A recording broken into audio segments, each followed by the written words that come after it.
Chicos, ¿qué tal? ¿Cómo están? Buenos días, ¿se me escucha?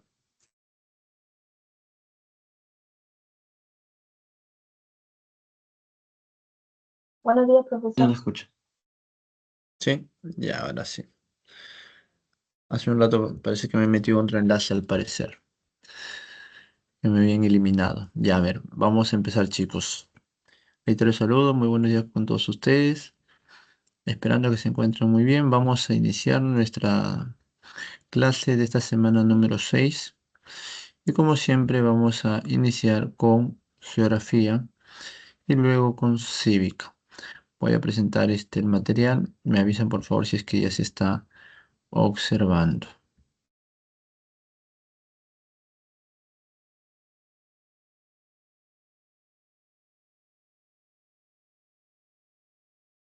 A ver,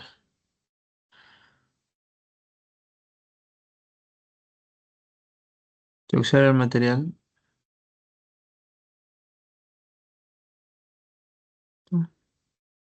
Me avisan si se observa el material de geografía.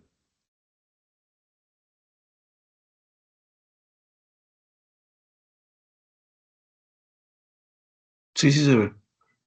Excelente, gracias. Entonces, como ya se ve, vamos a iniciar. A ver, vamos a... Listo. Ya, bueno. Chicos, el día de hoy, en esta semana número 6, vamos a comenzar a desarrollar un tema que tiene que ver ya con otra estructura de la Tierra. Si recuerdan, las semanas anteriores habíamos estado hablando sobre la geósfera, ¿cierto? Y el tema era la geodinámica. Habíamos hablado sobre la geodinámica interna, hemos hablado de los relieves, y bueno, ahora nos toca hablar sobre temas relacionados a la hidrosfera. Y bueno, pues aquí en la hidrosfera, lo primero que vamos a hacer es definir qué cosa es hidrosfera, qué es hidrografía. Vamos también a hablar sobre los ríos, mares, eh, océanos, pero sobre todo nos vamos a centrar en los ríos. ¿Por qué en los ríos? Porque los ríos vendrían a ser, pues, espacios naturales fundamentales para el desarrollo del hombre, para el desarrollo de sus actividades, ¿sí? Digamos, el río es lo que es el espacio que más interactúa con el hombre, o en otras palabras, el río son los espacios que el hombre más los explota. ¿Sí? Y realiza diversas actividades. Y no olvidemos que geografía vendría a ser ciencia que estudia la interacción entre el hombre y su medio y las actividades que este hombre, este ser humano realiza en dicho medio. Por lo tanto, el hombre en el río realiza un montón de actividades. Lo aprovecha, es fundamental para su desarrollo del hombre. ¿Sí? Entonces vamos a centrarnos bastante en lo que vendría a ser los ríos. Sí, eso es lo que vamos a hacer el día de hoy en la semana 6. Ya la siguiente semana, las 7 y la 8 haremos temas relacionados a la atmósfera. Y así seguiremos avanzando sucesivamente. Dicho ello, comienzo a primero definir qué es hidrosfera y qué cosa es hidrografía. Cuando hablamos de la hidrosfera, ¿sí? Cuando hablamos de la hidrosfera, esfera es tierra, hidro es agua. La hidrosfera vendría a ser todas las aguas que encontramos en la superficie terrestre. Claro, porque dentro de la geósfera no hay agua, ¿no? No hay agua en el núcleo ni en el manto, en la corteza. Bueno, solamente en la parte superior del cielo, ¿no? En donde tenemos pues agua subterránea, pero que no exactamente está dentro de la geósfera, ¿no? Sino que está en los límites con la superficie. Entonces, aquí en la superficie terrestre tenemos diversos tipos de agua, ríos, mares, lagos, océanos. Todas estas aguas vendrían a conformar la hidrosfera. La hidrosfera vendría a ser las aguas que encontramos nosotros en la superficie terrestre. ¿Sí? Ahora, la hidrografía vendría a ser la ciencia que estudia la hidrosfera. O sea, la hidrografía vendría a ser la ciencia que estudia, describe las características de estas aguas que encontramos en la superficie terrestre. Tanto las características, los colores, la distribución, tamaño, etcétera, etcétera. ¿Sí? Eso es la hidrografía. Ciencia que se encarga de prácticamente estudiar o describir, ¿no? Todas las aguas que nosotros tenemos en la superficie terrestre. Todas, todas. Los mares también lo tenemos en la superficie terrestre, los océanos.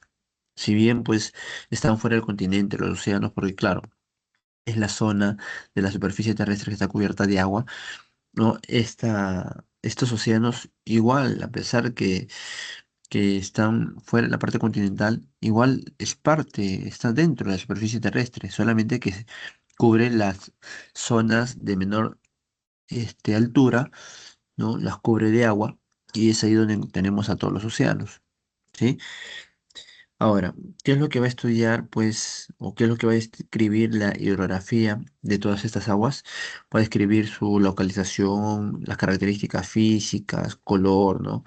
La fisiografía, el aprovechamiento del hombre que realiza sobre estas aguas. Todo eso lo va a estudiar la hidrografía, ¿sí? Entonces, para consolidar o para, digamos, resumir, la hidrosfera hace referencia a todas las aguas que encontramos en la superficie terrestre y la hidrografía es la ciencia que estudia y describe todas estas aguas, sus características de estas aguas, ¿sí? Listo, muy bien. Ahora, por otro lado, tenemos lo siguiente,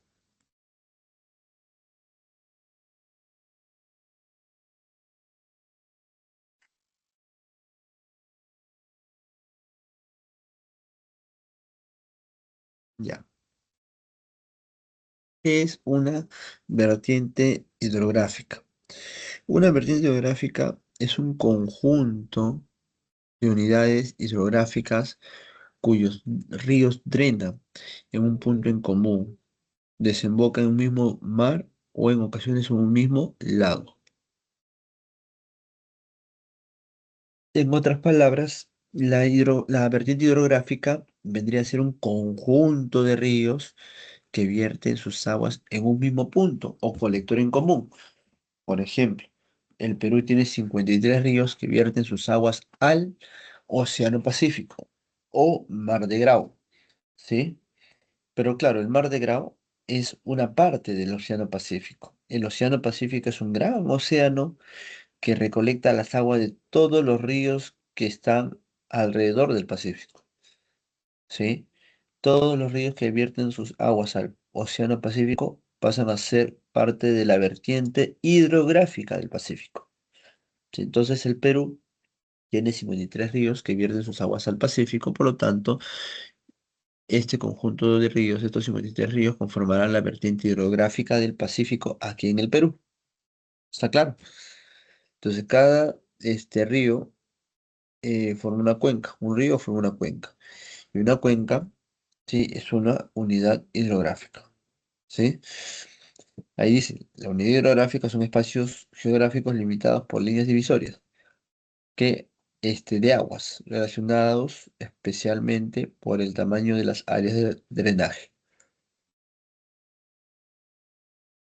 Bueno, esa por un lado, una cuenca. Por otro lado, un río es una corriente natural de agua continua, o sea que está presente en todo momento, permanente, y que desemboca en otra similar, en otra corriente de agua, o en un lago, o tal vez en un mar. Ese es un río. Ahora, el río puede ser pues colector, afluente, fluente, tipo de ríos, naciente, desembocadura, curso, caudal, cauce, régimen, confluencia. Todas estas son características de los ríos y los vamos a estudiar uno por uno.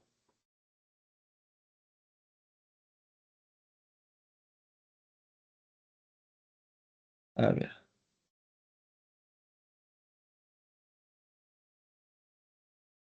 Ujú. Ya, miren, esto lo voy a dibujar aquí en un Word, ¿sí? Para poder entenderlo mejor. Ojalá se pueda.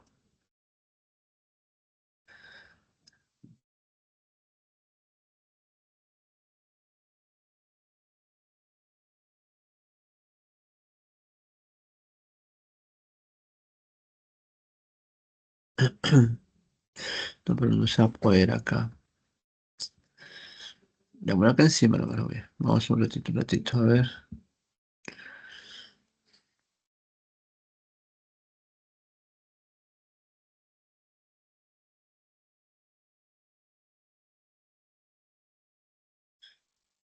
Ah, Ujú.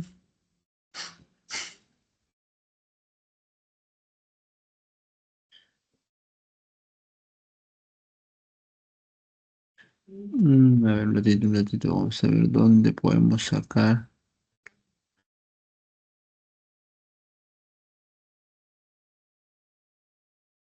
Voy a presentar acá un ratito, voy a buscar si tengo acá una imagen. Depende para que yo dé la explicación. O en todo caso voy a ver si lo puedo dibujar también, ¿no? Podría ser otra alternativa.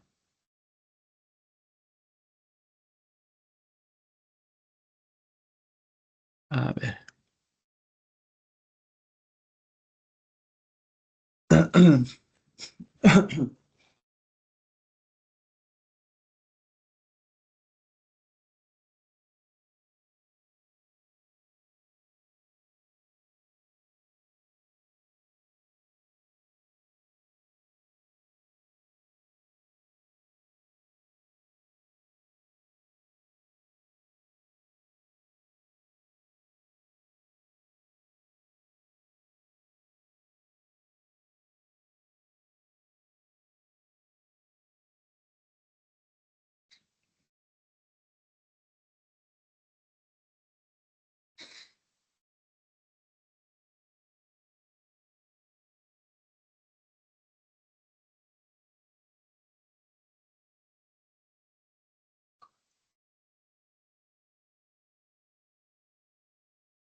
Ya, entonces vamos a ver las características del río, ¿sí? Para lo cual estoy aquí preparando, buscando preparar acá una imagen que nos puede ayudar.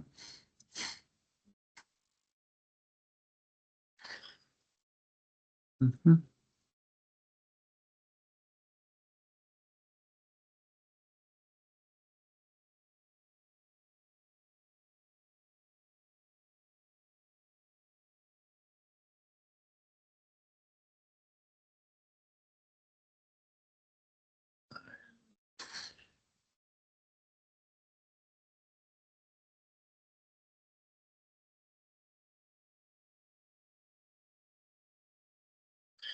A ver, un ratito, chicos, estoy buscando una imagen que ayude. Mm, ya, ya, acá está, esta imagen va a ayudar bastante.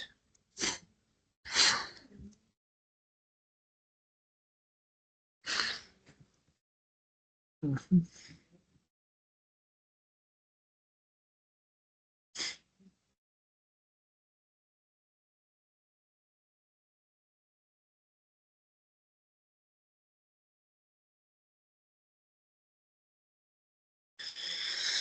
A ver, un ratito, a ver, ¿dónde va?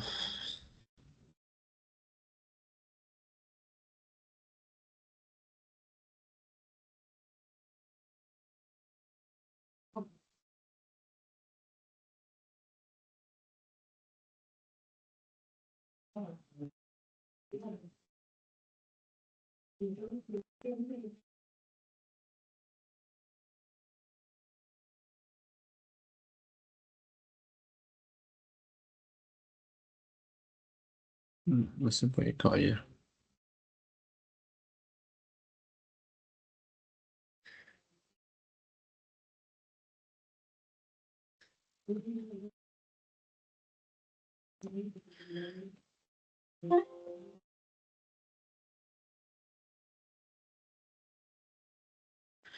A ver, oye, ¿qué pasó acá?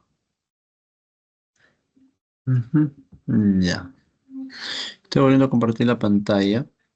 Sí, quería buscar una imagen aquí, pero no me permite presentarlo, así que vamos a usar solamente el PDF que tenemos ahí como material. Sí, vamos a colocar ahí mismo.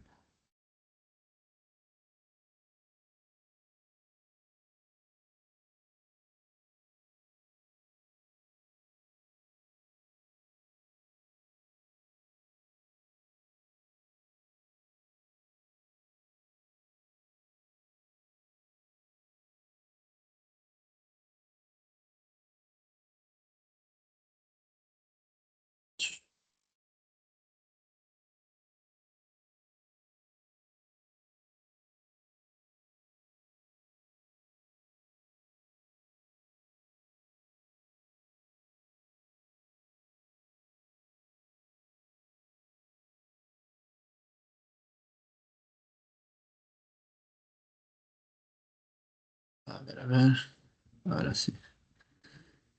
Pantalla, de frente, todo. Listo.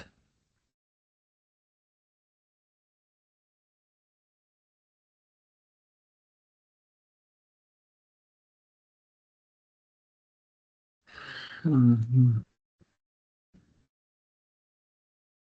Ya. Entonces, chicos, estamos aquí explicando lo siguiente.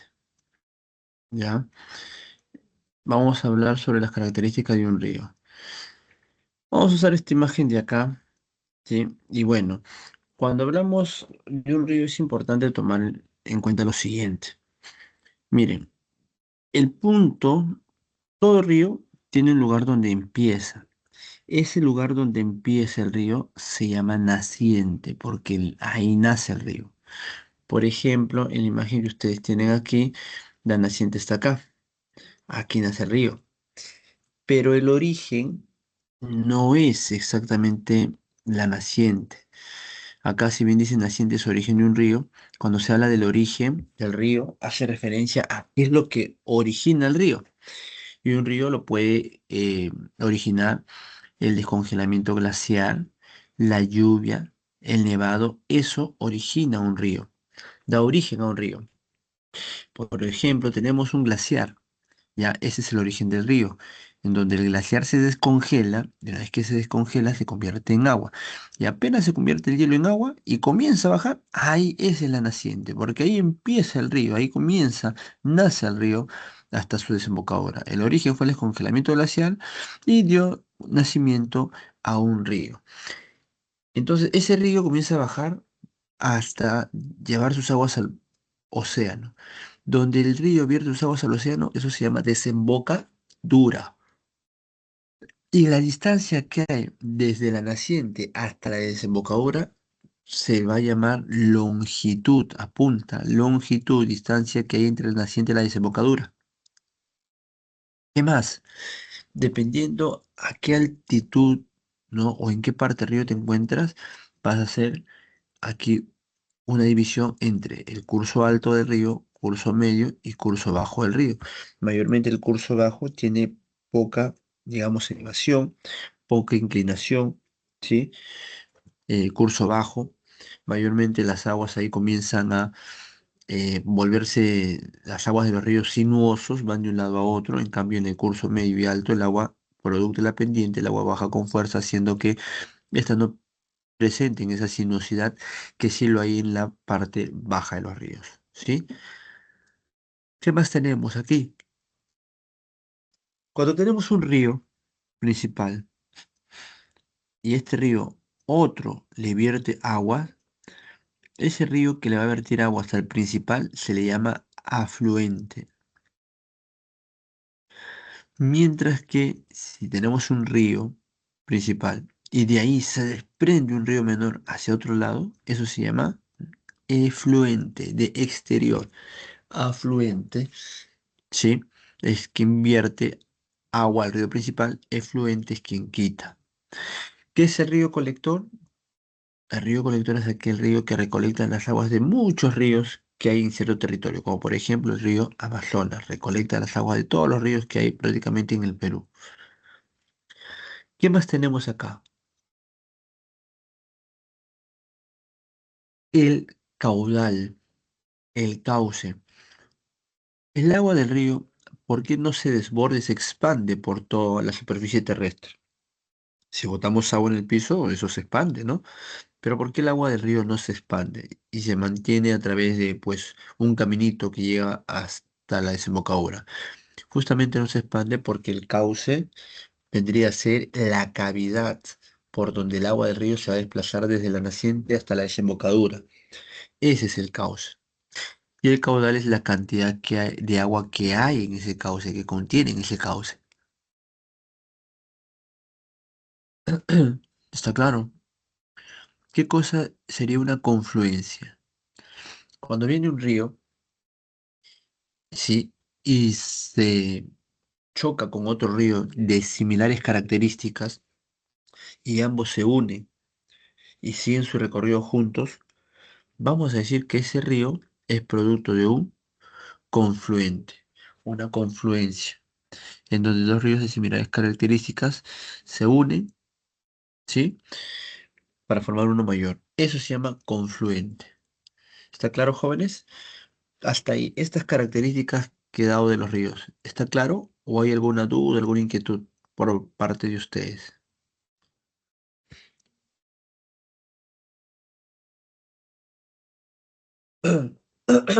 Bueno, listo. No hay nada Está más. claro, Ahora profesor. sí. Sí, excelente. Ahora, dicho ello, vamos ahora a mencionar que en el Perú tenemos tres vertientes hidrográficas. Ya expliqué qué cosa es una vertiente hidrográfica, ¿verdad? Es un conjunto de ríos que vierten sus aguas en un punto en común o colector en común, que puede ser un océano, puede ser un río o puede ser un lago. Por ejemplo, en el Océano Pacífico tenemos 53 ríos que vierten sus aguas al Pacífico. Por ende, se puede hablar de la vertiente hidrográfica del Pacífico. En el caso de la selva, tenemos muchos ríos, pero estos ríos son afluentes de otros, pero al final todos los ríos de la selva peruana y de los países vecinos llegan sus aguas de confluente a confluente, pero finalmente llegan todas estas aguas al río Amazonas, ¿sí? Por eso es que se puede hablar de la vertiente hidrográfica del río Amazonas, porque todos los ríos que hay en la selva vierten sus aguas en el Amazonas y es el Amazonas que lleva todas estas aguas ¿a dónde? Hacia el Océano Atlántico. Sí, esto se llama vertiente hidrográfica del río Amazonas. También tenemos vertiente hidrográfica del lago Titicaca, en donde tenemos 5 ríos que nacen alrededor del Titicaca en las cordilleras, los cuales estos van este, a, a bajar hacia la parte central, ¿sí? Y digamos, ustedes saben que el lago Titicaca está rodeado de cordillera de conos volcánicos y la cordillera de Carabaya. En la parte superior de estas cordilleras nacen ríos, 5 para ser específicos. Y estos 5 ríos vierten sus aguas hacia la parte inferior de la cordillera. Pero en la parte inferior, ¿qué vendría a ser? La meseta. Meseta en la cual, este, digamos, es muy importante, relevante, grande, ¿sí? Por la envergadura que se tiene. Sí, y bueno, pues es aprovechado pues este lago que hay en la meseta que es el Titicaca, pero el lago Titicaca existe porque recolecta las aguas de todos estos ríos que nacen en estas cordilleras que rodean el Titicaca. Por lo tanto, se puede hablar de la vertiente hidrográfica del lago Titicaca, ¿sí? Vertiente hidrográfica del lago Titicaca. ¿Por qué? Ya saben ustedes, ¿no? Por el conjunto de ríos que vierten sus aguas en dicho lago. Esos son los tres tipos de vertiente hidrográfica que tenemos, la del Pacífico, Amazonas y Titicaca. Ahora voy a hablar de características generales de algunos ríos de estas vertientes. Empezamos con la vertiente hidrográfica del Pacífico, ¿ya? Este, esta vertiente hidrográfica del Pacífico nace en la cadena occidental de la cordillera de los Andes. Los ríos nacen ahí y bajan hacia la parte occidental de estos ríos. ¿Llegando a dónde? Llegando hasta el mar peruano.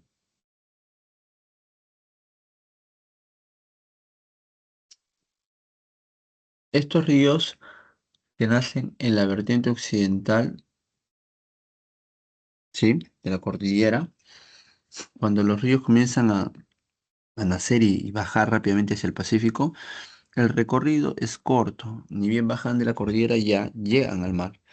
Lo segundo es que estos ríos no tienen mucho caudal, son torrentosos, ¿sí?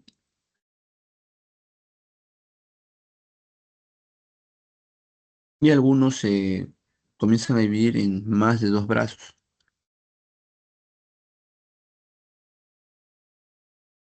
Por ejemplo, tenemos acá el río Charumilla, que es un río que sirve de frontera con Ecuador, está en la costa norte del Perú, tiene una extensión o longitud de 50 kilómetros de largo y la frontera es Perú-Ecuador. La obra hidráulica que se ha realizado es Bocatoma de Las Palmas. Luego, el río Tumbes. El río Tumbes también tiene su origen en la cordillera de Chilla y Cerro Negro en el Ecuador. En una naciente recibe el nombre de Puyango, desemboca formando un delta, ese río Tumbes. Justamente este río Tumbes, su caudal lo convierte en el único río navegable de la costa, ¿sí? Y ahí tenemos la obra hidráulica que se ha hecho. Boca Toma de la Peña, proyecto especial binacional Puyango-Tumbes. Luego tenemos el río Chira, que tiene su origen en el nudo de Loja, Ecuador, ¿ya? Recorre la provincia de Sullana, en la región de Piura, el río de mayor crecida y segundo en de mayor caudal.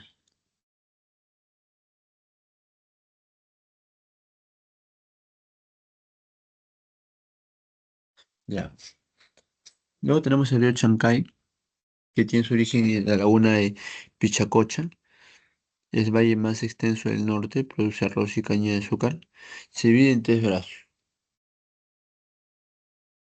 ¿sí?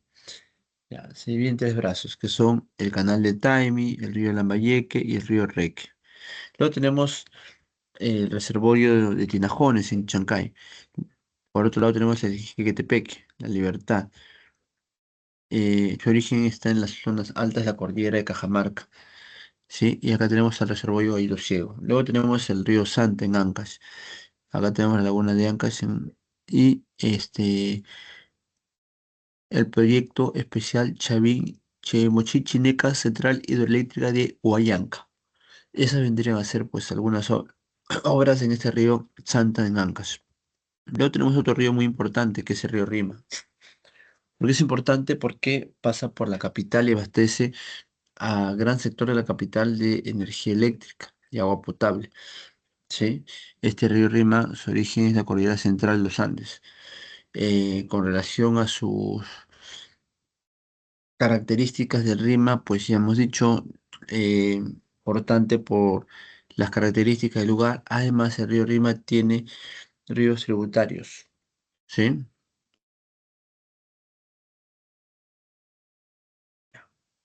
¿Qué más?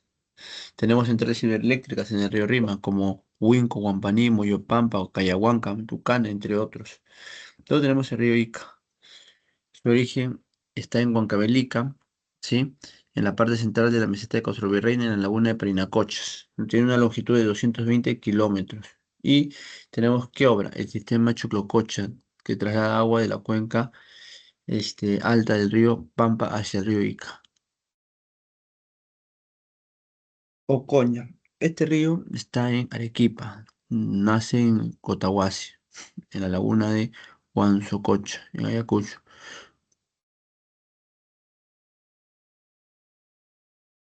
Ujú. El cañón de Cotahuasi, por si acaso, uno de los más grandes, ¿ah? Que hay en el Perú. Bueno, es el más grande en realidad, el cañón más grande. Eso lo mencioné en la clase anterior.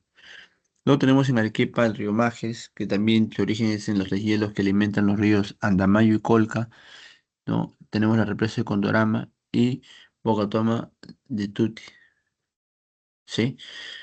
Ahora, tenemos el río Chili, su origen también es en Arequipa, ¿ya? Su cuenca comprende la ciudad de Arequipa, el río Chili, aparte de la... Flores-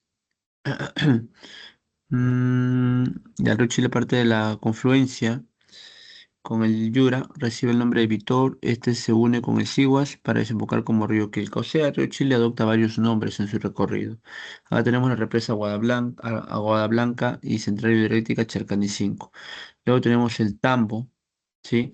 Que origina en el río, en la región de Puno, en los nevados de Pati y Esquilache, en Arequipa. Su curso superior se ha construido la represa de Pasto Grande y Caplina. Tiene su origen Nevado de Tacora. Solo lleva aguas en su sector interandino, quedando su cauce seco en la costa.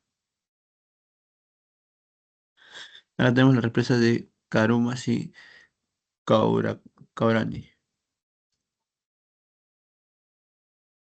¿Está? Acá tenemos la represa Poechos, obra importante acá en el río de Chira.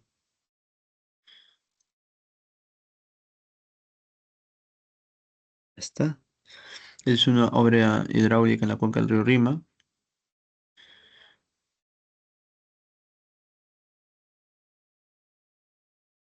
Ujú,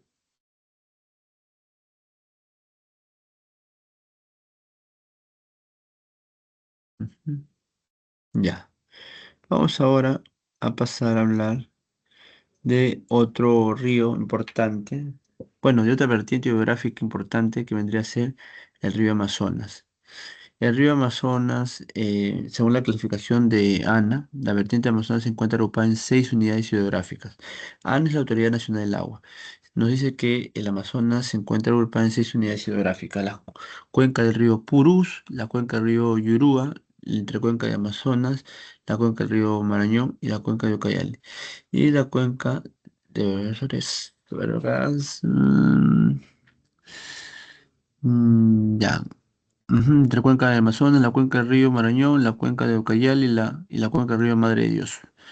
Este Madre de Dios, de repente por ahí alguien dirá, profesor, pero Madre de Dios no puede ser una vertiente hidrográfica porque tenemos ahí el río Ea, el Manu y otros más que vierten sus aguas al río Madre de Dios.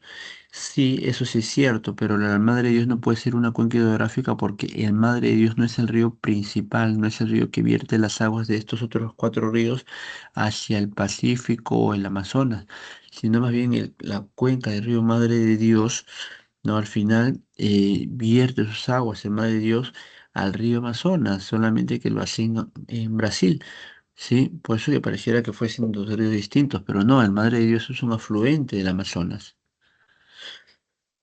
¿ya? Ahora, aparte de las 6 unidades mencionadas, la cuenca de Ucayali se encuentra enteramente en el territorio peruano, ¿sí? Esas cuencas que hemos mencionado. Entonces, el río Amazonas es un río tan grande y su cuenca abarca tantos sectores, países vecinos, que para su mejor, digamos, aprendizaje más didáctico, se ha dividido esta cuenca del Amazonas en 6 subcuencas, que es la que les mencionaba hace un rato. El río Amazonas, pues, es el río más largo, más extenso, más caudaloso, que nace en Arequipa, provincia de Cayoma, Arequipa, cordillera de Chila, ¿sí? Gracias al nevado Queusha, ¿sí? Ahí está.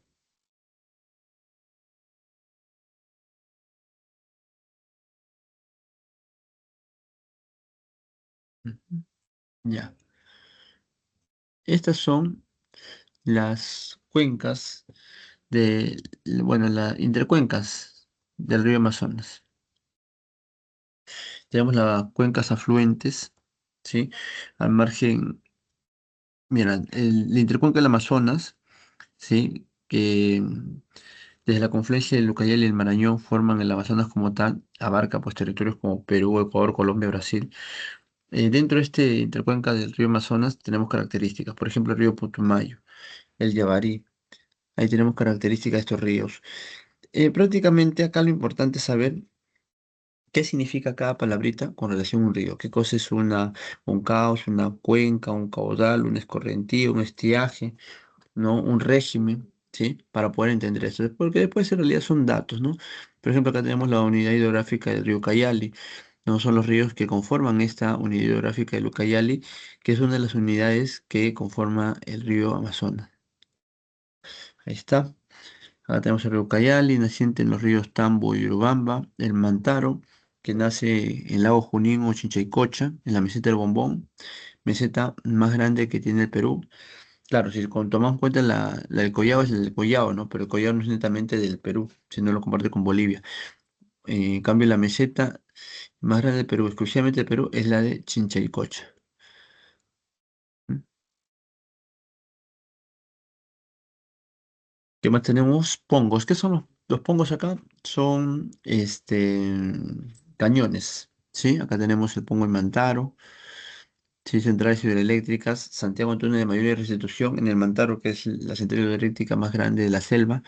En Apurimas nace el río Chila, tiene el cañón de Apurímac y al confluir con el río Mantaro forma el N. El Urubamba tiene su naciente en el nudo de Vilcanota. Eso está en el nudo que está más al sur, porque está al norte, es el nudo de Pasco, en cambio de acá es de Vilcanota, ¿sí? Ahora, este Urubamba pasa por Cusco, el Valle Sagrado de los Incas, ¿sí? Tenemos acá el cañón de Torontoy, Pongo de Manrique, en la cordillera de Vilcanota, Cusco, central eléctrica de Machu Picchu, y bueno, hay áreas protegidas aquí. Luego tenemos otra cuenca más, ¿sí?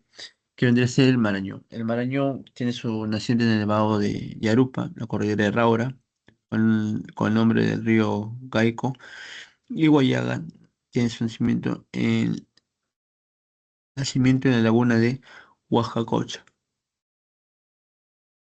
que está al sur de la cordillera de Raura, con el nombre de Ranracancha, ¿sí? Eso con relación al río Guayaga. Luego tenemos otra unidad hidrográfica, ¿no?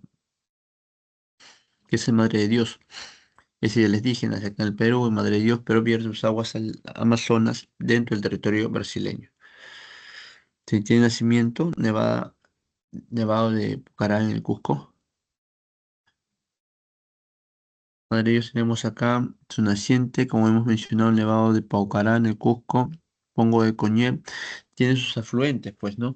El Manu, Inambari, Tambopate, como he mencionado hace unos instantes, ecología, eh, 26 zonas de vida, áreas naturales protegidas por el Manu, desembocador en Brasil, con el nombre de Río Madeira, ¿sí? No se olvide.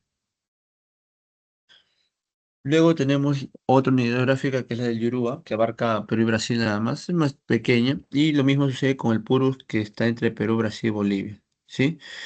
Estas serían, digamos, las 6 unidades geográficas, ¿sí? Que conforman el río Amazonas. Luego tenemos la vertiente geográfica del Titicaca. Esta región geográfica del Titicaca se ubica en el sector surandino, entre la cordillera Carabaya y cordillera volcánica, ¿sí? Entonces, al ubicarse este lago en la meseta del Collao y estar al medio de estas dos cordilleras, porque los rodea, hay ríos que nacen en la parte alta de esas cordilleras y bueno, pues sus aguas van hacia las partes bajas, pero van hacia las partes bajas internas, o sea, hacia la parte central, ¿no? de esas cordilleras, ¿sí? En donde se ubica la meseta y dentro de la meseta el lago Titicaca. Entonces, digamos, sería la característica de la vertiente geográfica del Titicaca. Em, Acá está. Tenemos, por ejemplo, el río Suches, que es límite natural entre Perú y Bolivia. A lo largo de 95 kilómetros tenemos el Huancané o río Putina en el Carro Surupana, que acá este río Uncané desemboca en el sector norte del lago. Luego tenemos el Ramix, que tiene su origen en la laguna Rinconada, Nevado de Ananea, con el nombre de Río Grande. Luego, ¿qué más tenemos por acá? Tenemos el Coata, bueno, su origen es en Orduña, Cupi, en las faldas del Nevado Guayquera, ¿sí? Luego tenemos el Lave, falda del Nevado Laranjanco, es la segunda cuenca más extensa y de menor pluviosidad de esta vertiente hidrográfica. Y aparte de estos ríos que son colectores en el lago, o sea, aparte de estos ríos que vierten sus aguas en el lago, hay un río que no vierte sus aguas en el lago, sino más bien lo contrario, le quita. Eso sería el desaguadero. El desaguadero es un río, o es un afluente que le quita agua, sal, en este caso Titicaca, ¿sí? Único afluente, el Titicaca parte de su curso sirve de límite natural entre Perú y Bolivia en el desaguadero. Listo, jóvenes, acá tenemos la imagen que le digo. Por acá está la cordillera de Carabaya, por acá la volcánica. Esto es el nudo de Vilcanota. Entonces acá el glaciar se descongela y el agua baja en forma de ríos. ¿Hacia dónde? Hacia el centro. Hacia donde está aquí, el lago, mire. Ahí está.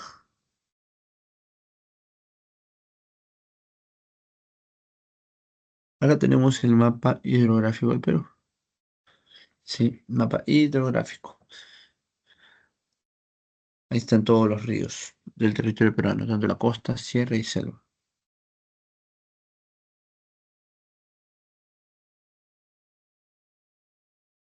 A ver, acá tenemos un resumen de las tres vertientes geográficas, la vertiente del Pacífico, el Amazonas y el Titicaca. Les voy a dar 2 minutitos para que ustedes puedan leer este resumen de estas tres vertientes y me digan cuál de las características no entienden para poder explicarlo con mayor detalle. Si bien se han dado cuenta, esta semana el tema de geografía es full datos, es importante entender las características de los ríos y no tanto grabarse la característica. Entendiendo, no se van a volver a olvidar nunca más de dichas características, ¿sí? En cambio, cuando uno se lo memoriza, luego fácilmente se olvida. Así que chequen bien, vean qué características no entienden y yo les explico. Ya tienen 2 minutos, a ver, lean bien.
Ya, a ver, ya han leído, me dicen por favor,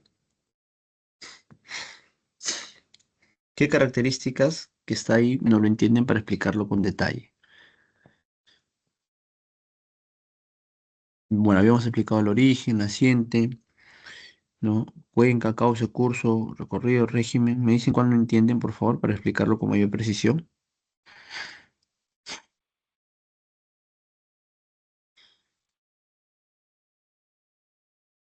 A ver, chicos, o todo está claro.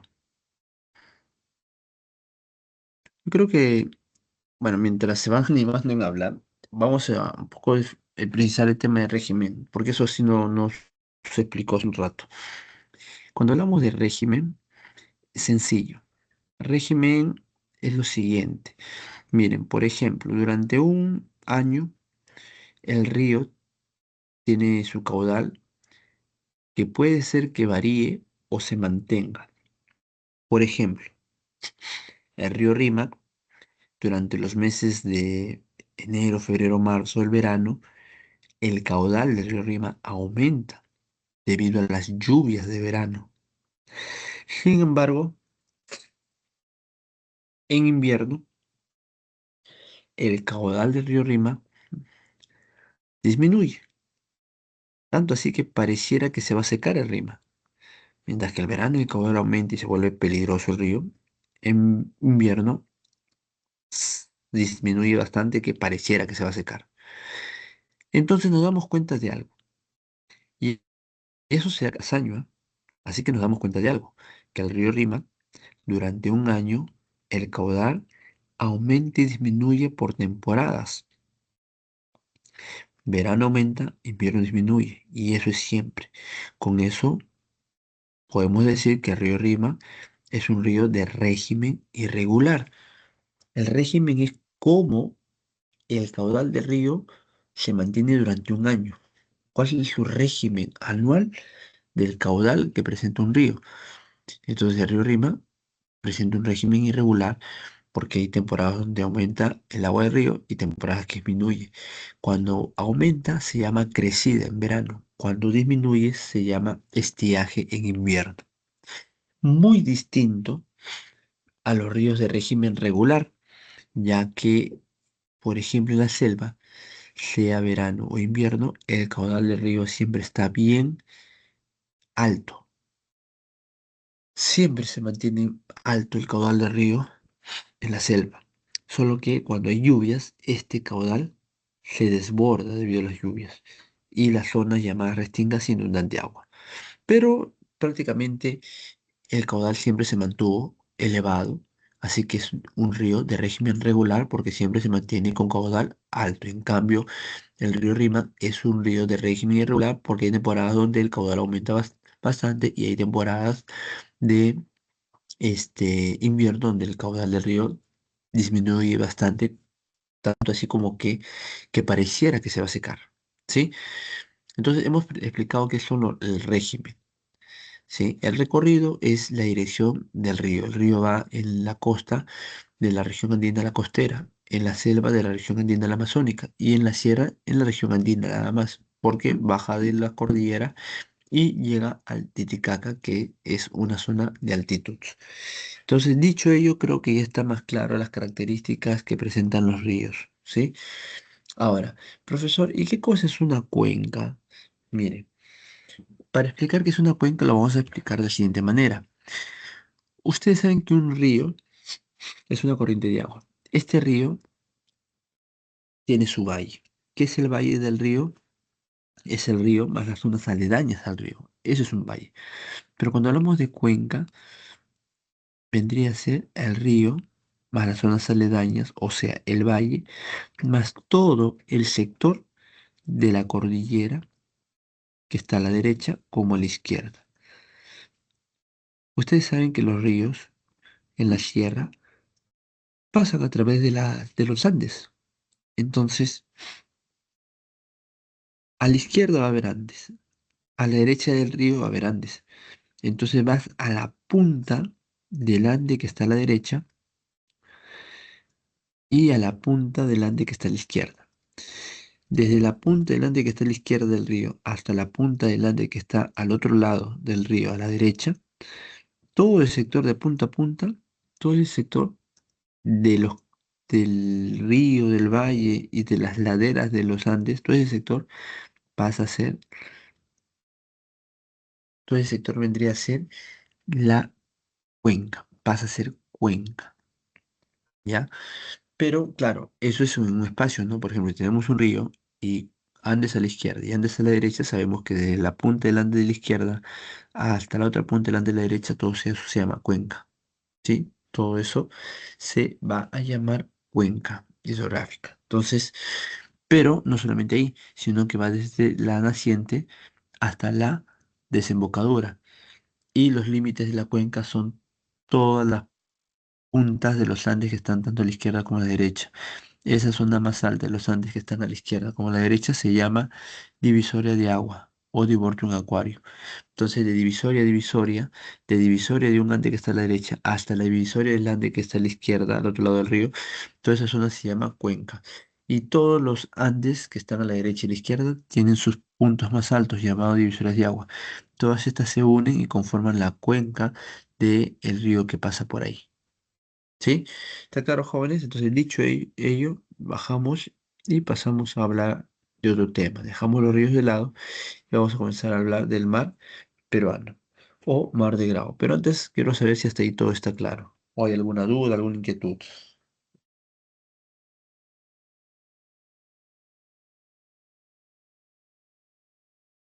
No, profesor, está todo claro. Excelente. Entonces continuamos.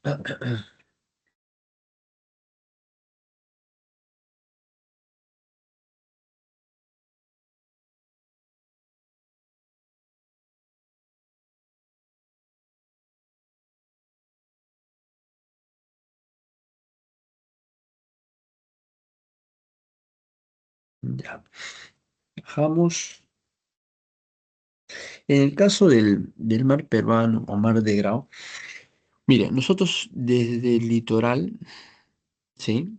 Y ya saben que es litoral, lo explicamos en la clase anterior cuando hicimos relieve de litoral. Desde el litoral, conforme vamos entrando hacia el mar, toda esa zona vendría a ser nuestro territorio, pero nuestro territorio marítimo.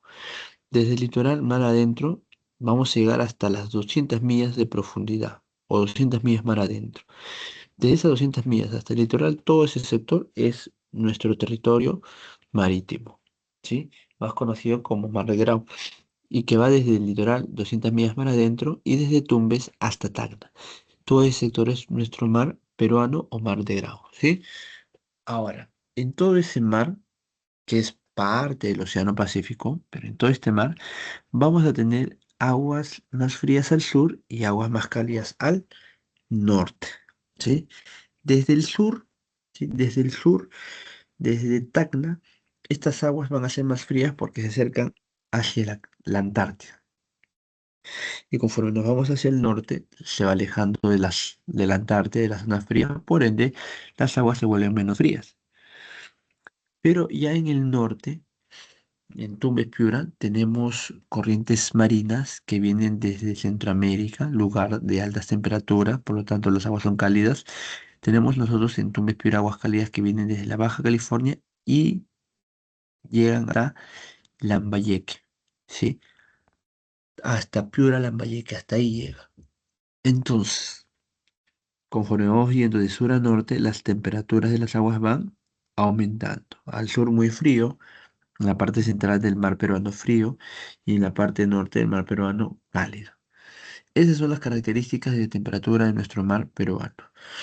Ahora, lo otro es que las zonas frías generan ambientes que pueden dar paso a la presencia de fitoplancton. Las aguas frías generan presencia de fitoplancton, que son algas microscópicas y es alimento de los peces. Por eso es que los peces abundan donde hay bastante fitoplancton y en las aguas frías, mientras que en el norte no es así. Ahora, estas, este fitoplancton que hay en las aguas frías, más el gran zócalo que tenemos, los peces se alimentan de fitoplancton y se reproducen ahí, y dejan sus huevitos que eclosionan pues días después, dando paso a los nuevos pececitos que se alimentan del fitoplancton aquí en el zócalo y luego conforme van creciendo se meten mar adentro. ¿Sí? Ese es el tema de la temperatura y el color, ¿no? El fitoplancton es verde oscuro, eso es lo que le da verde oscuro al mar peruano en la parte sur y norte. Mientras, perdón, en la parte sur y centro. En la parte norte no abunda el fitoplancton, las aguas cálidas no permite que se desarrolle el fitoplancton, por lo tanto las aguas se suelen tornar más cristalinas. Ya, ¿qué más? A ver. Eh, las dimensiones, bueno, son las anchuras, ya he mencionado, que es desde el litoral 200 millas mar adentro, un aproximado de 370 kilómetros. Regiones ya he mencionado, norte, centro, sur, temperatura también, color también. Salinidad, la salinidad también va aumentando, ¿no? En las zonas más cálidas, la salinidad es menor que en las zonas menos cálidas, ¿sí?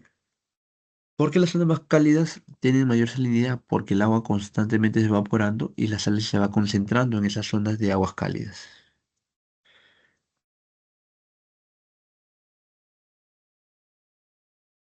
Acá tenemos una imagen de nuestro mar peruano en donde claramente se ve acá en el zócalo un montón de peces. ¿Por qué la abundancia de peces? Porque acá se reproducen y se alimentan del fitoplancton. Se reproducen y luego se meten mar adentro y luego vuelven. Así es, por temporadas.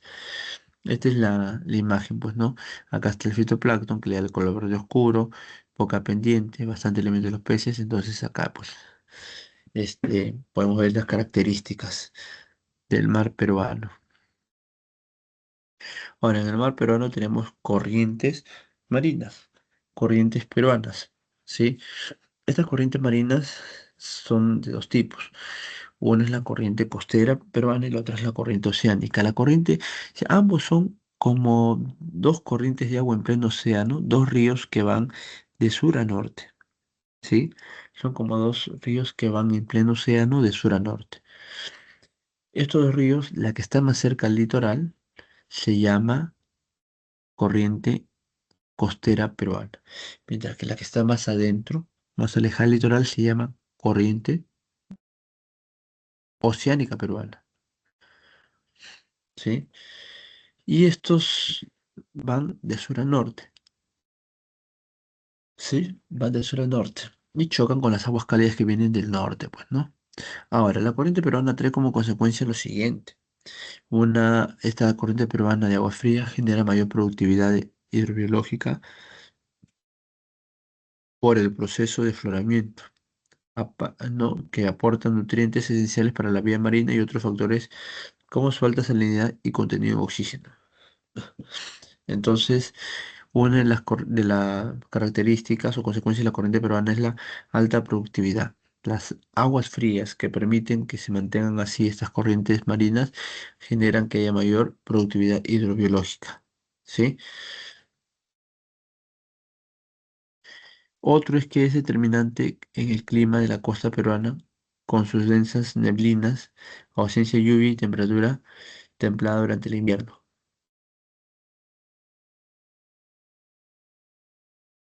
Entonces, ¿con esto qué quiere decir? Que estas aguas frías, sobre todo en invierno, permiten que la neblina salga del mar y se meta hacia la parte continental. Y esa neblina lo que va a permitir es que crezcan lomas en la parte alta de las sierras o estribaciones andinas, va a generar en la actividad del hombre a la hora de conducir que no haya mucha visibilidad, ¿no? Genera ausencia de lluvias, ¿no? Y bueno, pues eso básicamente, ¿no? Y bueno, temperaturas más templadas en el invierno, eso va a permitir también estas corrientes, ¿no? Marinas que se van a dar en nuestro territorio.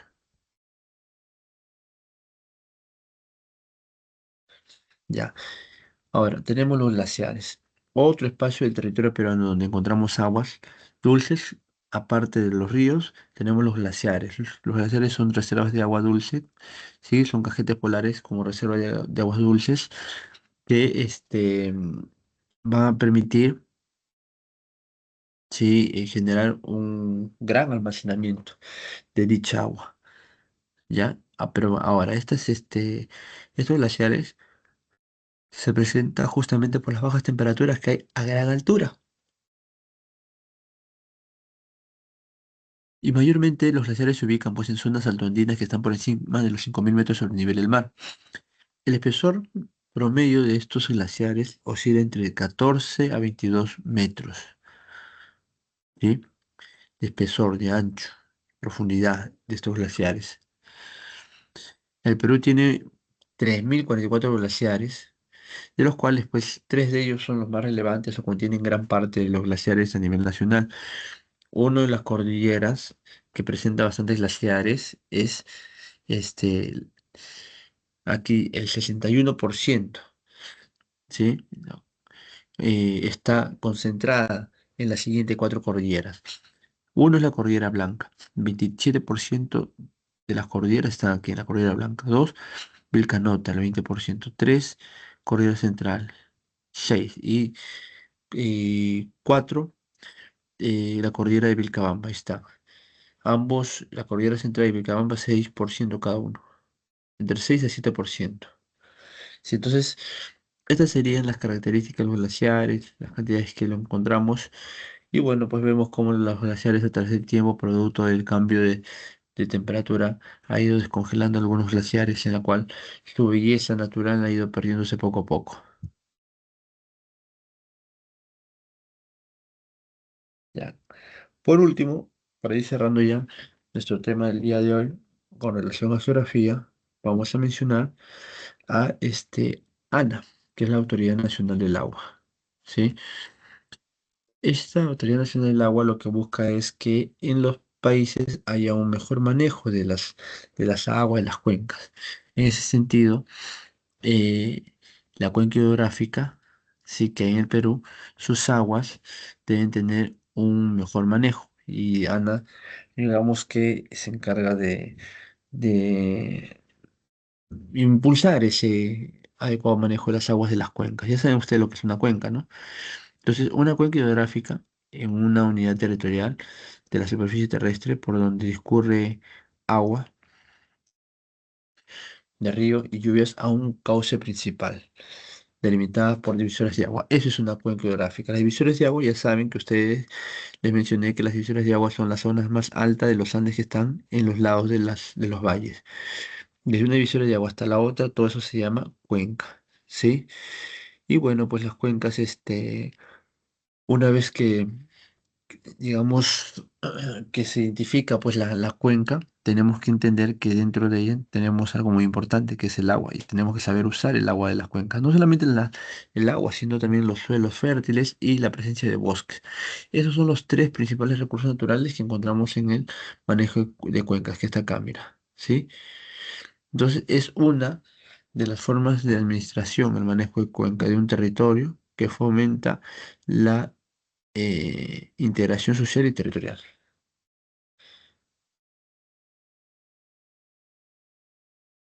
Ahí está.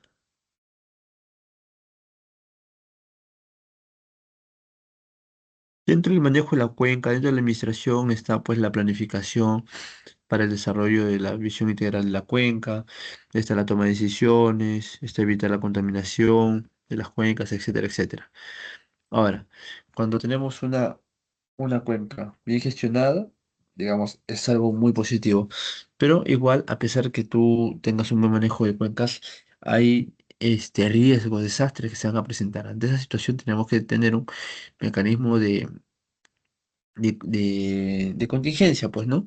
Entonces, la gestión de riesgos y desastres es que a pesar de que hay una buena gestión, el manejo de cuencas siempre se van a presentar situaciones y debemos saber cómo enfrentar estas.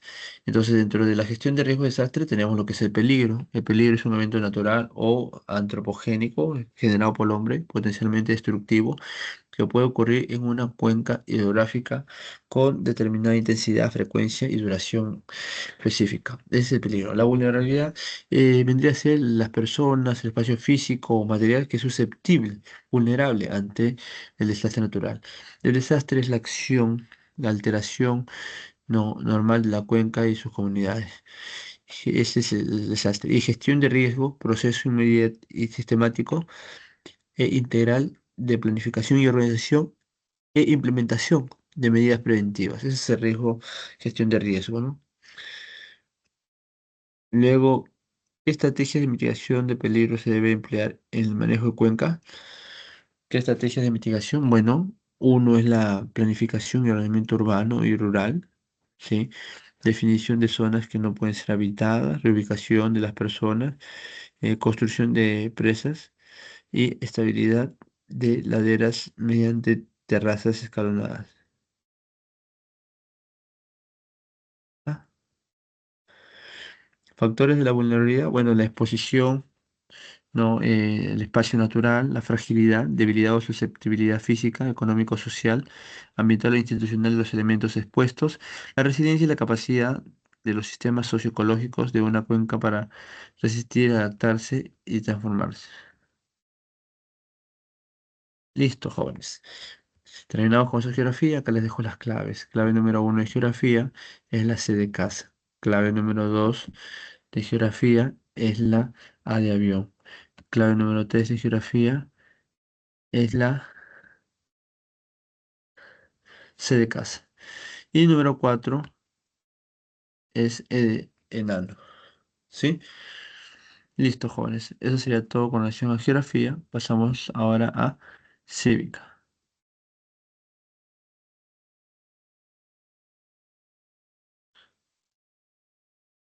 Ya, no hay preguntas, dudas con relación a geografía, ¿sí? Para pasar ahora a hablar de cívica. ¿Me dicen, por favor? ¿Todo está claro?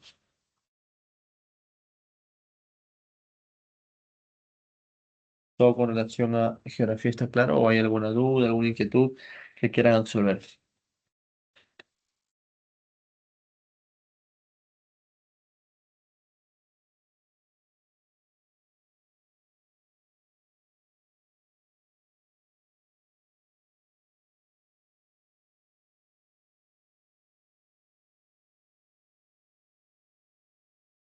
Ya.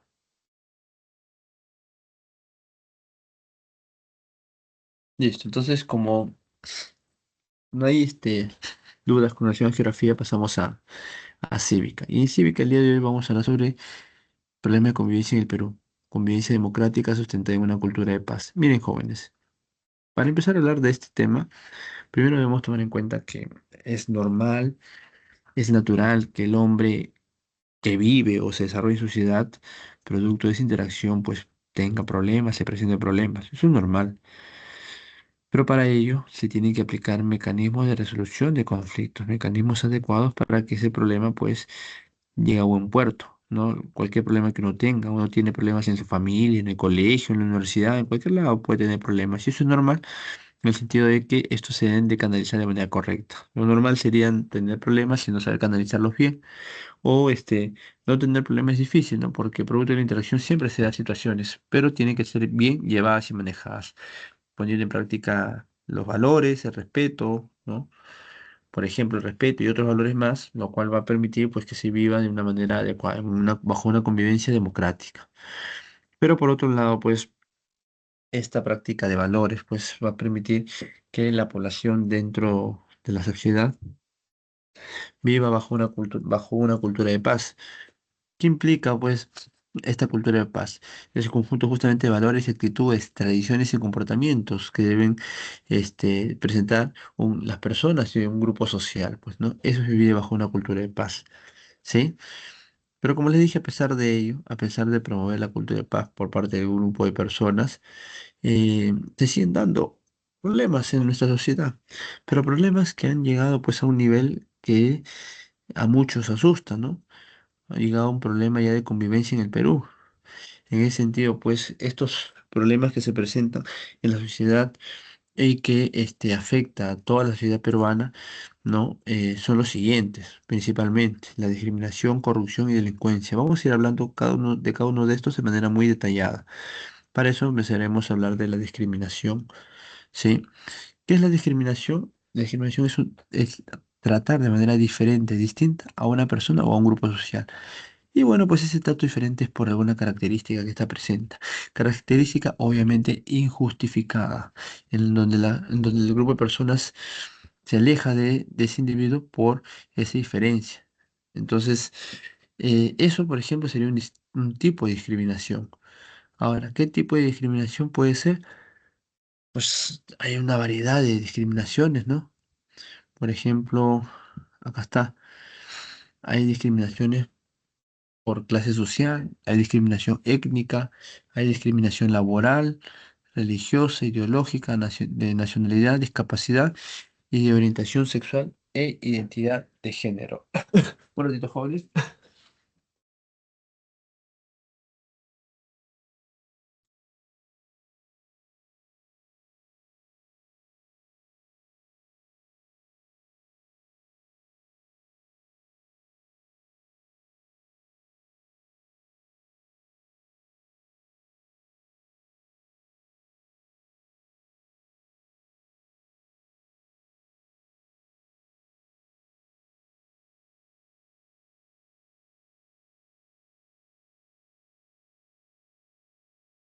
Y entonces, como les decía, hay diferentes eh, tipos de discriminación, ¿sí?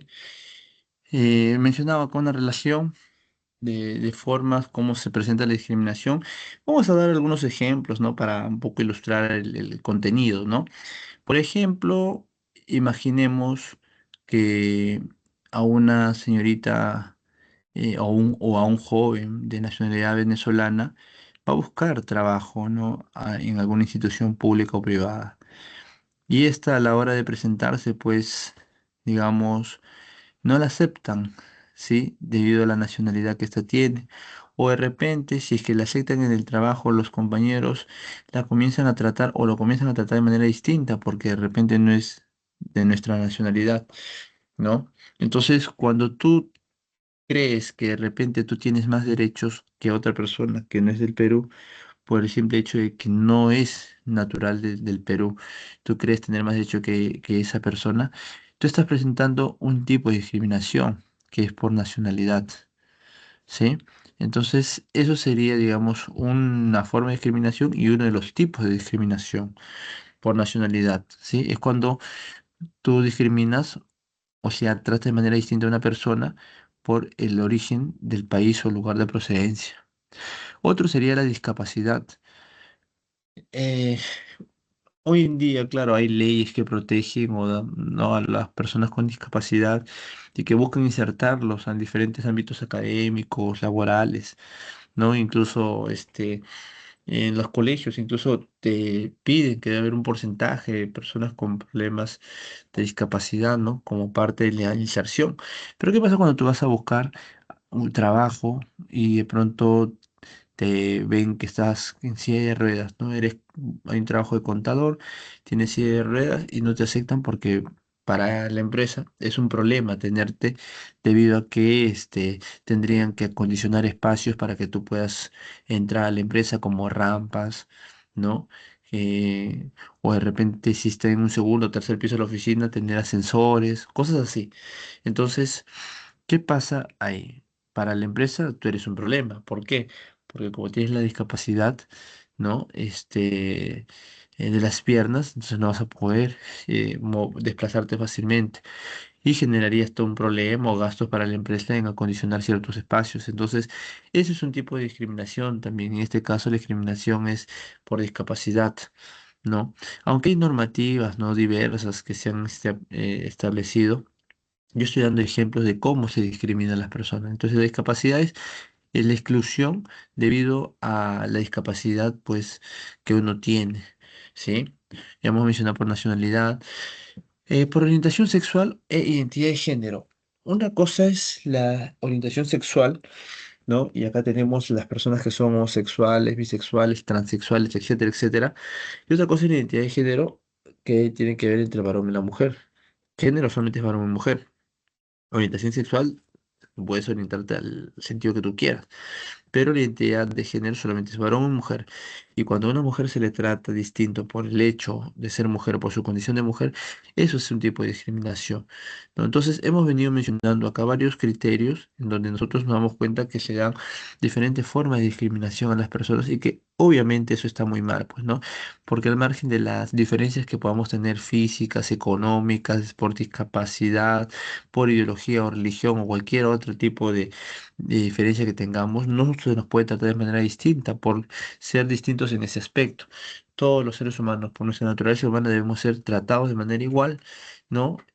por el Estado y entre nosotros, ¿no? Debido a que somos iguales ante la ley, ¿sí?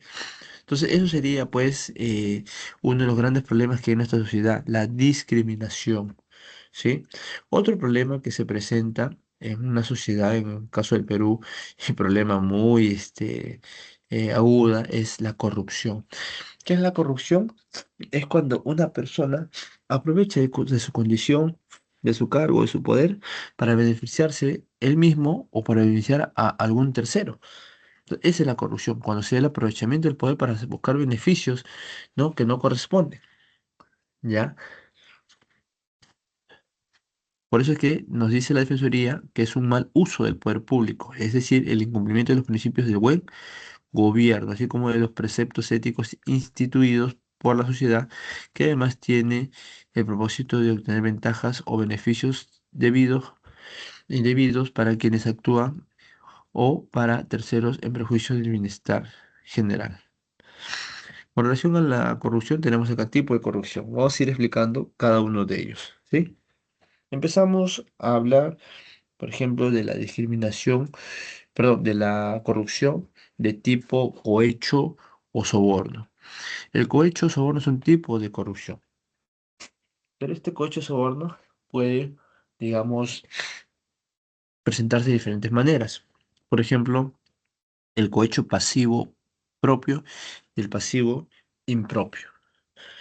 Cuando hablamos del pasivo propio, ¿a qué se referencia? Escuchemos bien. Dice acá, pasivo propio. Funcionario o servidor público que acepta, recibe o solicita donativo, promesa o beneficio indebido para realizar u omitir actos violando sus obligaciones funcionales. Constituye traición a los deberes del cargo. Ejemplo, policía que acepta dinero para no multar infracciones. Entonces, yo me paso una luz roja, me para la policía, debería yo de recibir mi papeleta. Sin embargo, yo le planteo al policía que le puedo dar 100 soles a cambio de que no me coloque la multa. Entonces, ese es un tipo de cohecho pasivo propio. Y cuando hablamos del pasivo impropio, cuando el funcionario o servidor público que solicita, ¿sí? Acepta o recibe beneficio indebido para ejecutar actos propios de su cargo sin violar obligaciones, vulnera el principio de gratuidad del servicio público. Ejemplo, el empleado que cobra extra por acelerar trámites gratuitos. Entonces, el pasivo propio es que son acciones que cuando uno comete una falta le corresponde la multa por ley, violación de la ley. Entonces, yo te pongo una multa, sí, porque te corresponde, has violado la ley, pero como me estás dando dinero, no te coloco la multa. Entonces, es un cohecho pasivo propio. Uno mismo comete violando la ley, pero el impropio es cuando no es que hayas cometido una infracción, una falta, un delito, sino que eh, hay situaciones en donde yo, usando mi poder, digo, mira, te puedo beneficiar, pero eso sí, dame algo de dinero, ¿sí? Pero ese beneficio, en realidad, no se debe dar porque es gratuito, pero por buscar acelerar trámites, yo aprovecho en lograr algo de dinero y te cobro de algo que no debería, de manera irregular. Si hay la forma de agilizar tu trámite, lo debo de hacer, lo puedo hacer y lo debo de hacer, pero este, sin la acción de cobrar por esa, digamos, movida de trámite de manera acelerada, ¿sí? Entonces, ese es el pasivo impropio. Otra característica del cohecho o soborno es el activo genérico y el activo específico. Vamos a explicar cómo es estos activos genérico y específico. A ver, empezamos con el activo genérico. Escuchen bien, dice acá, activo genérico particular que ofrece o da, o da que ofrece, da o promete donativo o beneficio indebido a funcionario público para que realice u omita actos violando o cumpliendo sus obligaciones. Se consuma con el ofrecimiento sin requerir aceptación del funcionario. Vuelvo a repetir, se consuma con el ofrecimiento sin requerir aceptación del funcionario.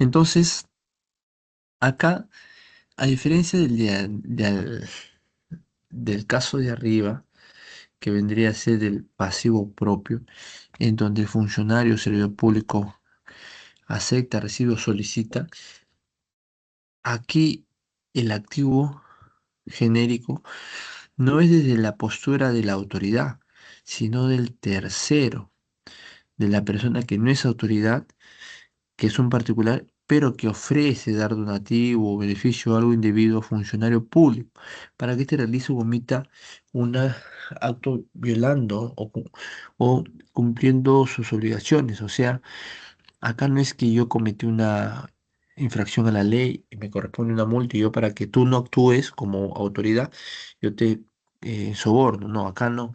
Acá no es que yo no haya violado la ley, sino que busco un beneficio mío, ¿sí?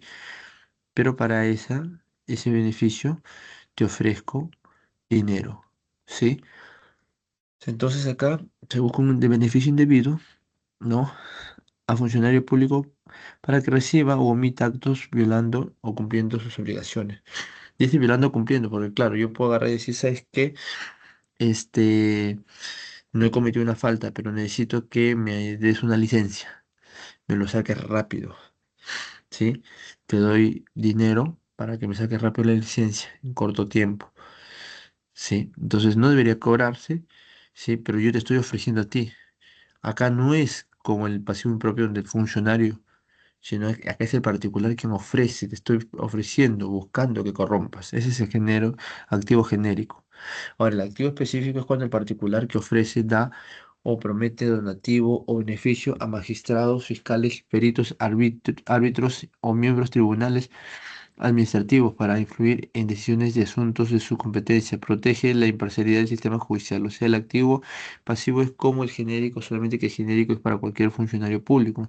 En cambio aquí es un particular, es un particular en específico, como dice el nombre. O sea, que es un particular que va a ser funcionario, perdón, que va a ser magistrado, fiscal, perito, árbitro. O sea, son autoridades del sistema judicial.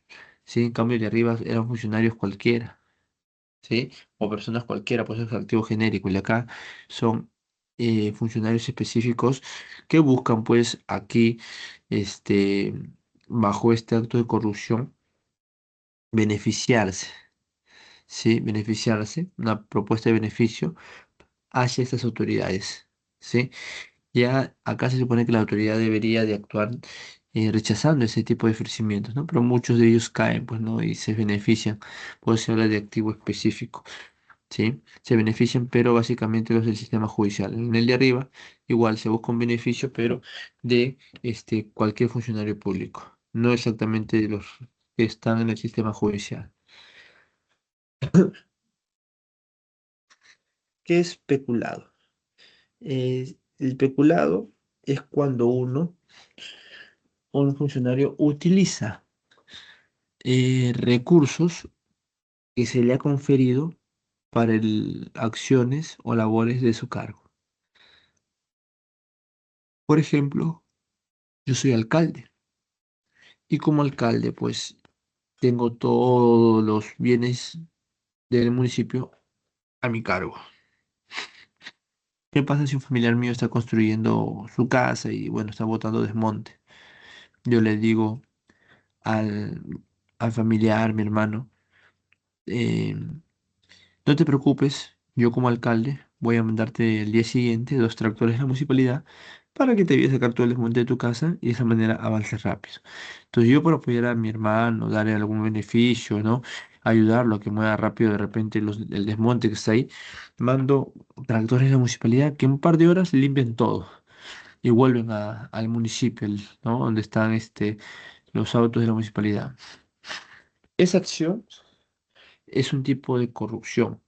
¿Por qué? Se llama peculado. Profe, ¿pero por qué? Si solamente ayudó a botar el desmonte de la casa de su hermano y en 2 horas ya volvió a la municipalidad. ¿Por qué es peculado? Porque así sea 2 horas, 1 hora o media hora, acá la acción ya se cometió. Todos los recursos que se le confiere a la autoridad es ¿para qué? Es para que utilicen sus funciones, no por un beneficio particular. El ayuda a su hermano es un beneficio particular, ¿sí? Por más que no haya pasado nada al bien material. Entonces, ese es el peculado, cuando uno busca beneficiarse con recursos del Estado, ¿sí? Cuando estos recursos se le han conferidos a la autoridad para que cumpla sus funciones como autoridad. En el caso que te acabo de dar, del ejemplo que te acabo de dar, el beneficiado es mi hermano. Acá no hay o se ha beneficiado a la comunidad, ¿no? Se ha beneficiado en particular, ¿te das cuenta? Entonces, eso sería el peculado. Colusión. Acá, para que lo entienda más rápido, la colusión es más o menos lo que pasó, por ejemplo, con Odebrecht. ¿Se acuerdan? El Estado corrupto, empresas corruptas se juntaron y corrompieron aquí en el Perú. ¿Sí? Y tenemos un claro ejemplo que es Odebrecht. Se colude la empresa corrupta con el Estado corrupto. ¿Sí?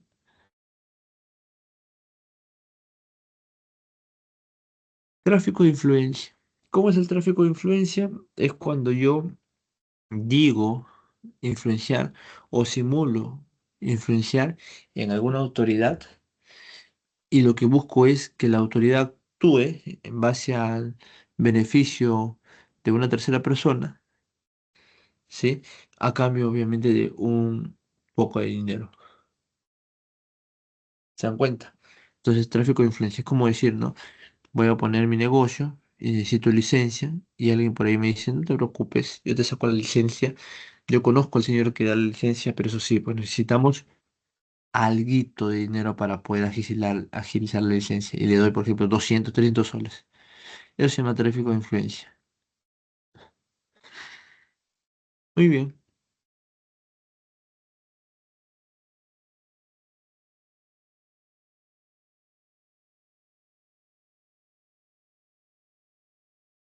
Ujú. A ver, a ver. Ya, vamos ahora con malversación de fondos. Jóvenes, hasta ahí todo está claro. Todo lo que hemos venido explicando con corrupción está claro. Hay una duda, una inquietud.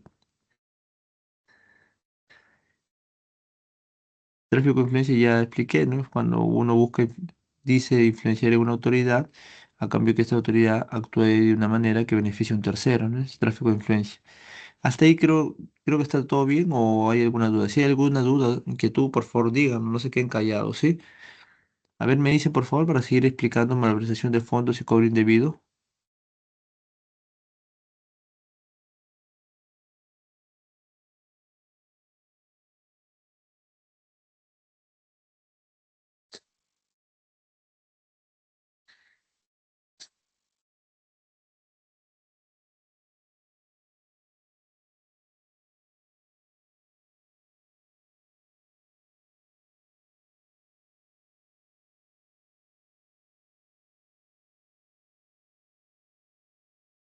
¿Todo claro?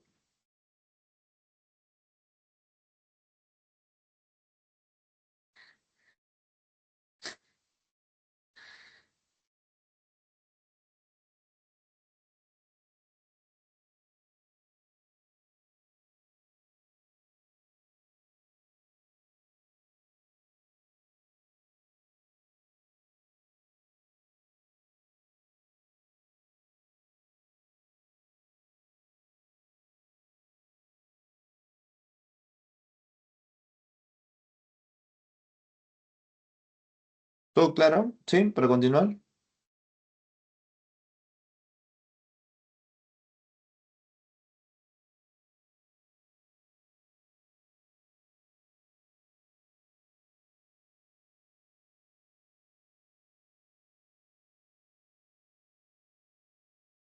Profe, ¿Sí? ¿Podría dar un ejemplo de tráfico de influencia? Ya, otro más. Vamos a ver. ¿Sí? O bueno, si de repente no lo has este, escuchado, lo voy a explicar con mayor detalle. Imagínate que, a ver, ujú, ya, vamos a poner otro ejemplo. Ya, imagínate que estás en un juicio, ¿sí? Y de pronto, pues, un juicio de alimentos, ¿ya?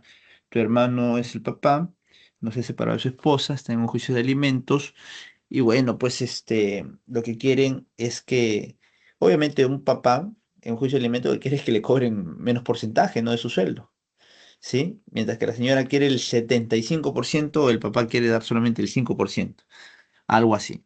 Entonces, van ante el juez, ¿no? Una persona, el abogado puede decir, ¿no? A ustedes, que son sus clientes, le dicen, mira, ahí está el juez Pepito, ya ese juez lo conozco, puedo hablar con él para que solamente de tus 5.000 soles de sueldo te cobren 800 soles para que le des a la mamá de tu esposa, a la mamá de tu hijo. Entonces, pero eso sí, el juez Pepito va a querer un incentivo, pues no tenemos que darle algo, ¿no? 2.000 soles, 3.000 soles. Con eso yo puedo influenciar ante el juez Pepito para que en el dictamen de él digan que tú vas a dar solamente 700 soles mensuales para tus hijos como juicio de alimentos. Entonces tú decides, ya está bien, le das los 3.000, el abogado se encarga de hablar con el juez y el juez da un dictamen favorable para ti, pues, ¿no? Entonces eso es tráfico de influencia. ¿Por qué? Porque el abogado dice influenciar en el juez y que dice que a cambio de una suma de dinero te va a beneficiar, pues, ¿no? Al tercero. Su decisión del juez va a ser beneficioso. Y claro, te beneficias, pues, porque mientras que pedían 4.000 soles de tu sueldo, al final solamente das 700 soles mensuales, ¿sí? Así es el tráfico de influencia. No sé si ahora sí quedó más claro. ¿Me dicen, por favor? Sí, profesor, gracias. Excelente, muy bien. Ahora vamos a explicar un ejemplo de malversación de fondos, ¿sí? Cuando hablamos de malversación de fondo es cuando un dinero destinado para un gasto determinado lo utilizamos en un otro tipo de gasto que no es el inicial o por el cual te dieron el dinero. Por ejemplo, eso sucede más que todo en las instituciones del Estado, ¿no? Una autoridad tiene un presupuesto, entonces te dan un dinero, por ejemplo, ¿no? Te dan un dinero, tú necesitas, a ver, comprar materiales de escritorio. Entonces tú solicitas dinero. Te dan 5.000 soles para que compres puros materiales de escritorio para todas las oficinas de tu dependencia. Pero justo cuando haces el trámite y antes que salga el dinero para gastarlo en materiales de escritorio, hay un donativo de una institución y te dan un montón de materiales de escritorio, te regalan, te donan. Por lo tanto, ya no se necesita gastar el dinero en materiales de escritorio porque te han donado. Sin embargo, ahí mismo se acerca el personal de limpieza de dicha dependencia pública y te dicen a ti como jefe que ya se ha acabado la lejía, el POI, todo lo que es materiales de limpieza.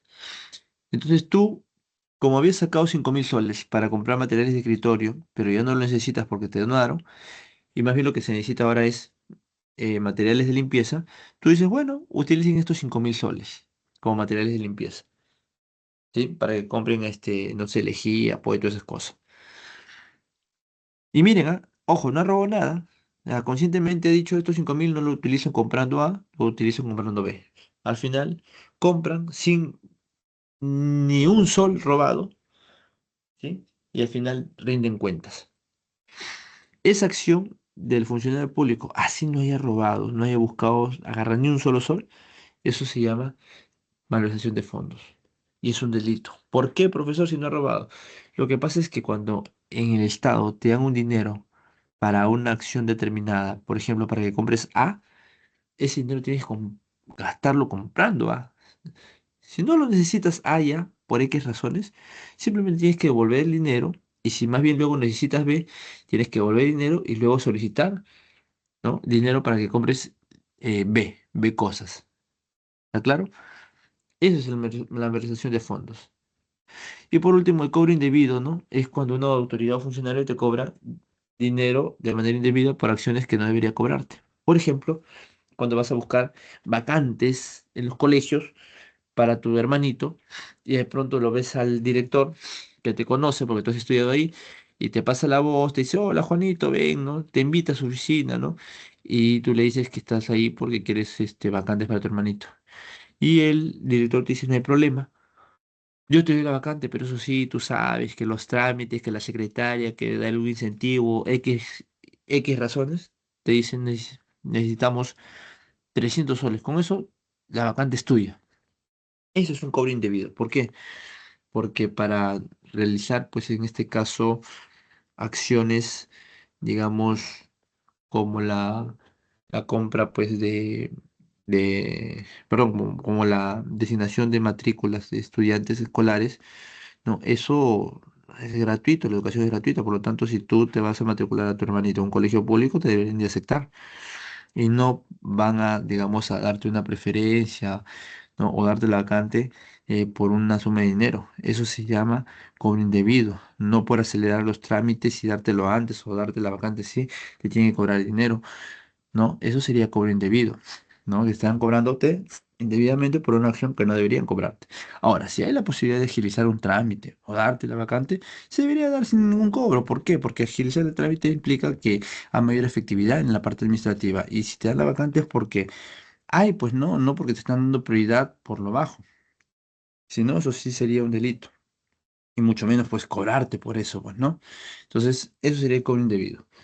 Bueno, acá tenemos algunas causas y efectos de la corrupción. Mayormente las causas de la corrupción es cuando se refleja pues la falta de transparencia en las cuentas del Estado, hay una institucionalidad débil o cómo se ejerce y se financia la política. Efectos es una filtración de dinero, ¿no? Proveniente del narcotráfico, la minería ilegal, financiamiento de campañas electorales. Muchas veces por eso se da la corrupción.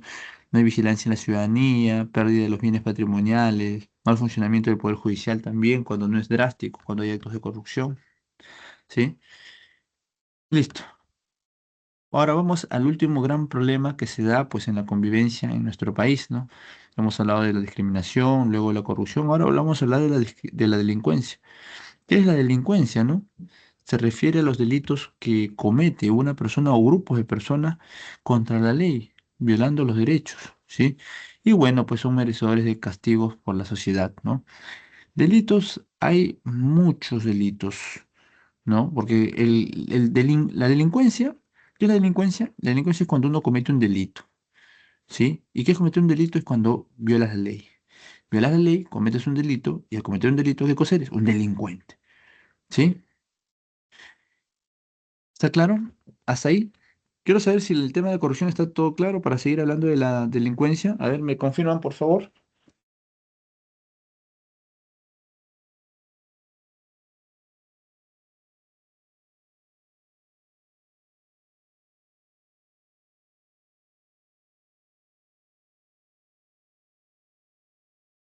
Entonces, ¿todo está claro, chicos, hasta ahí?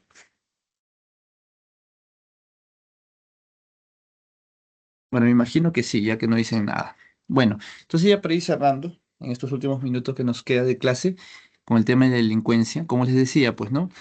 Eh, ¿Qué es la delincuencia, no? Bueno, es la acción, bueno, un delincuente es aquel que viola la ley, ¿sí?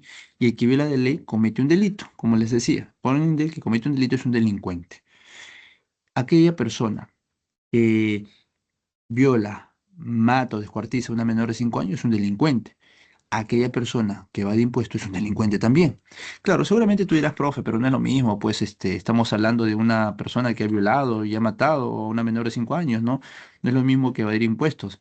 Jóvenes, en el rango, digamos, de la acción, claro, una acción es peor que la otra, obviamente, pero ambos son delincuentes porque ambos cometieron delitos.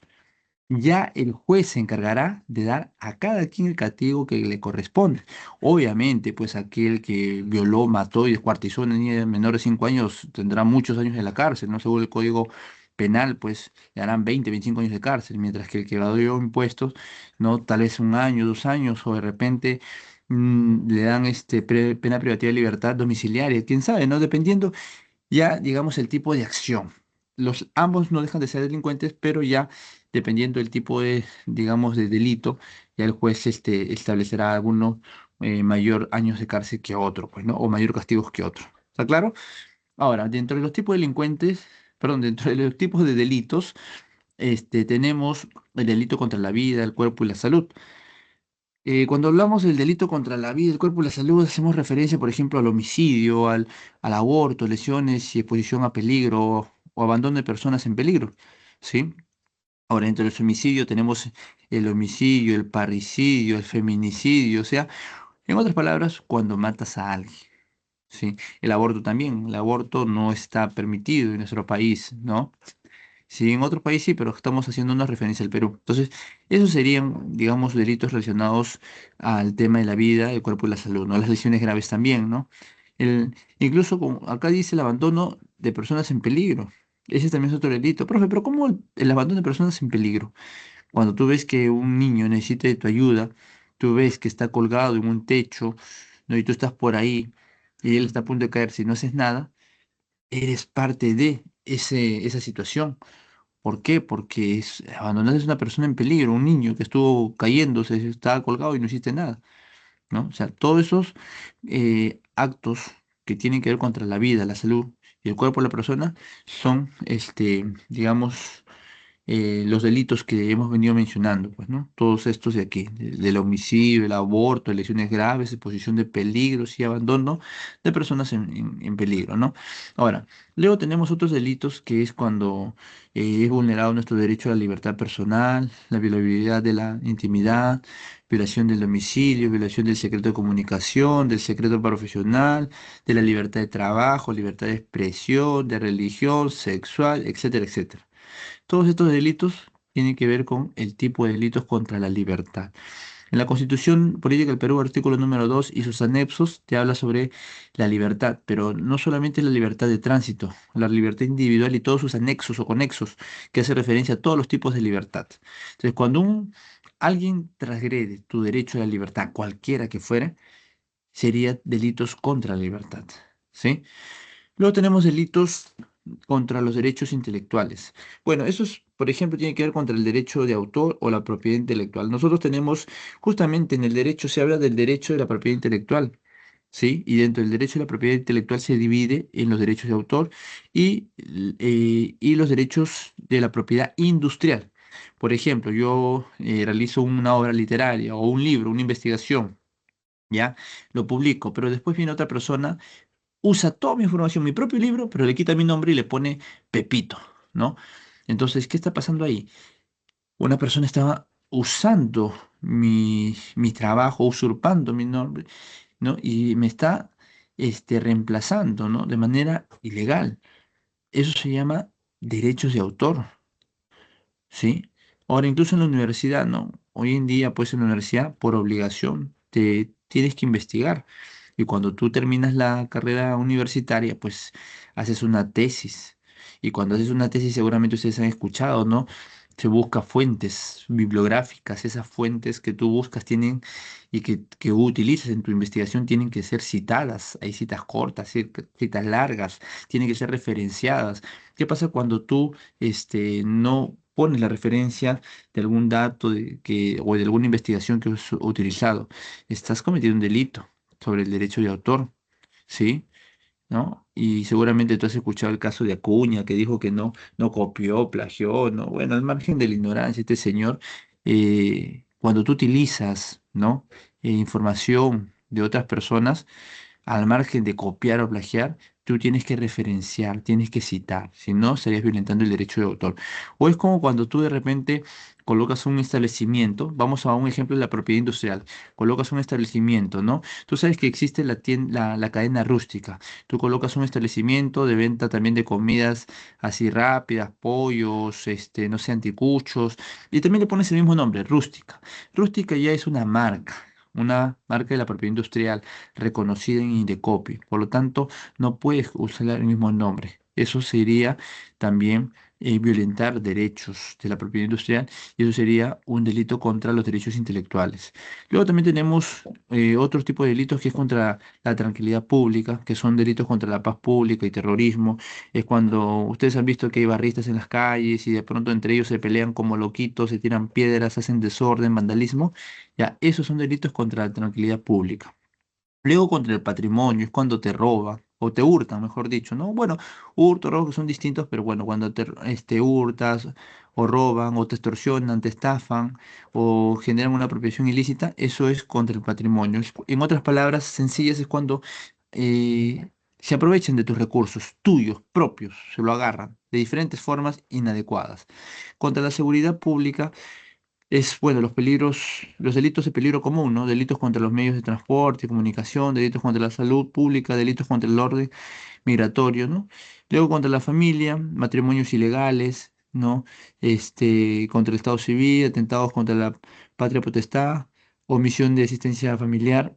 Esos son delitos contra la familia, ¿no? Por ejemplo, no ser responsable cuando tienes hijos, te separas de tu esposa y no quieres dar dinero como pensión de alimentos para la crianza de tus hijos, ¿no? Ese es un delito y puedes ir preso. O cuando tú te casas con dos mujeres, ¿no? En dos regiones distintas, dentro del mismo país, ¿no? Eso es adulterio, también no es un delito. Otro tipo de delitos son contra los tributos, cuando tú no evades impuestos, ¿no? Todos nosotros, profesionales, pagamos impuestos de manera mensual y rendimos de manera anual nuestros tributos. Sin embargo, cuando uno evade impuestos es cometer delitos también. Contra la fe pública es cuando falsificamos documentos, firmas falsas, ¿no? Etcétera, etcétera, ¿no? Contra el honor es cuando hay injuria, calumnia, difamación. Hay un claro ejemplo lo de Magali, ¿no? Cuando calumnió a Pablo Guerrero y mira, como consecuencia se fue 6 meses a la cárcel, ¿no? Que se hubiese quedado ahí para siempre, ¿no? Pero bueno, pues no, porque esa señora no genera nada productivo en su programa.